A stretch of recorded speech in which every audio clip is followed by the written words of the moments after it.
কিয়ামতের 10টা নিদর্শন আছে বড় বড়, তার মধ্যে একটা হচ্ছে দাব্বাতুল আরদ, জমিন থেকে ফুঁড়ে একটা প্রাণী বের হবে। আর এখন মানুষ এগুলো বিশ্বাস করবে না আমি জানি, 2 দিন পর নাসা যখন বলবে তখন বিশ্বাস করবে।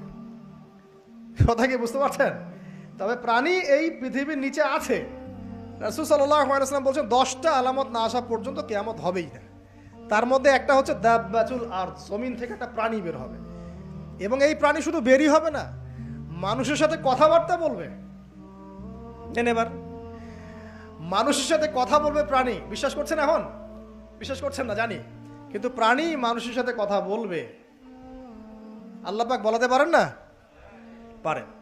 আচ্ছা, সামনে যান। ওই প্রাণী যখন দাঁড়িয়ে আছে রাস্তায়, এখন এই বালক বলছে আজকে আমি প্রমাণ করে নিব যে আল্লাহর আনুগত্যশীল ওই পাদ্রী সঠিক নাকি ওই জাদুকর সঠিক।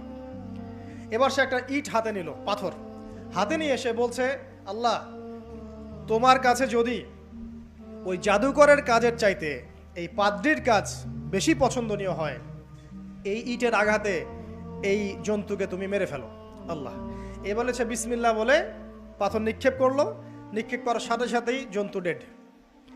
তখন তার আইন আল ইয়াকিন, হাক্কুল ইয়াকিন হয়ে গেল যে হ্যাঁ, আল্লাহর কাছে এই পাদ্রীর আমলই সবচেয়ে বেশি পছন্দনীয়। তার আর মনে কোনো সংশয় থাকলো না। কিশোর মানুষ না, কতটুকুই বা বোঝেন নাই?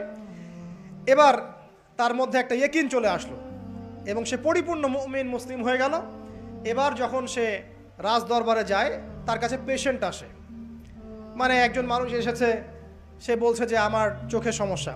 সে চোখে হাত দেয়, হাত দিয়ে বলে যে আপনি আল্লাহর প্রতি ঈমান নিয়ে আসেন, আমি আল্লাহর কাছে দোয়া করব, চোখ ভালো হয়ে যাবে।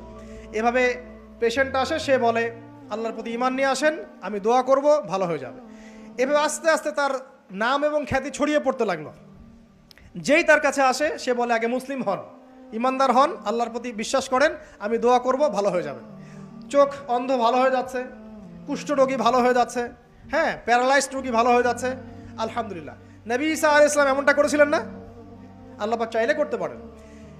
একদিন ওই রাজ দরবারের একজন মন্ত্রী আসছে। এবার ওই রাজার একজন এমপি সাহেব, তার চোখে সমস্যা, সে আসছে, এসে বলছে যে আমার এই চোখের সমস্যা, আমার চোখটাকে ভালো করার দরকার, তোমার কাছে কোনো ওষুধ আছে নাকি? সে বলছে যে আপনি আল্লাহর প্রতি ঈমান নিয়ে আসেন, আমি আল্লাহর কাছে দোয়া করব, আপনি ভালো হয়ে যাবেন। এবার সে আলহামদুলিল্লাহ ঈমান নিয়ে আনলো এবং সে ভালো হয়ে গেল। এই ভালো হয়ে যাওয়ার পরের দিন যখন সে আবার ওই পার্লামেন্টে গিয়েছে আর কি, ওদের তৎকালীন রাজদরবারে, এবার রাজা ওকে দেখে বলছে যে তোমার তো চোখ অন্ধ ছিল, কিভাবে শেফা লাভ করলে? তো সে বলে না কিভাবে শেফা লাভ করলো, সে বলতে চাচ্ছে না, কারণ সে আজ করছে যে বললে সমস্যা হবে।